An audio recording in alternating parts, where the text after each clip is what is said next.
Bugun men dunyoning eng gavjum temir yo'l tizimlaridan biri Mumbay temir yo'l tizimi orqali Mumbay shahar markaziga boraman. Men bormoqchi bo'lgan manzil poyezdda 2 soat yo'l yurib boriladi, lekin narxi nerealniy arzon. 10 rupiy. Bu Hindistonda yarim litrlik suv narxiga teng.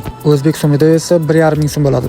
O'zbekistonda 1,5 ming so'mga nima berishini hatto tasavvur ham qila olmayman. Hindistonda esa jamoat transporti, avtobuslar, poyezdlar, metrolar 5 rupiydan 10 rupiygacha xizmat qiladi. Jamoat transportining bunchalik arzon bo'lishining sababi Hindiston ishchi qatlamining asosiy ehtiyoji jamoat transportlari bilan bog'liq. Dunyoning eng ko'p deyarli 1,5 milliard aholiga ega Hindiston davlati fuqarolarini mashina yo'llarida tirbandliklarda qolib ketmasligi va kambag'al qatlamni ham shahar ichida harakatlana olishi uchun jamoat transportlariga juda past narxlar belgilab qo'ygan. Bu poyezdlar shaxsan men uchun Hindiston ramzlaridan biriga aylangan. Chunki yoshligimda Bollivud kinolarida shunaqa poyezdlarda sevgi, muhabbat, ayriliq sahnalarini ko'rib katta bo'lganman.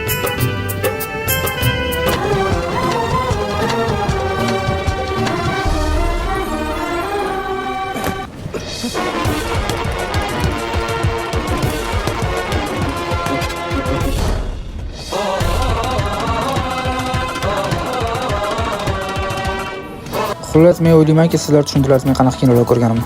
Va alhamdulillah men yana bir orzuyimga yetishdim.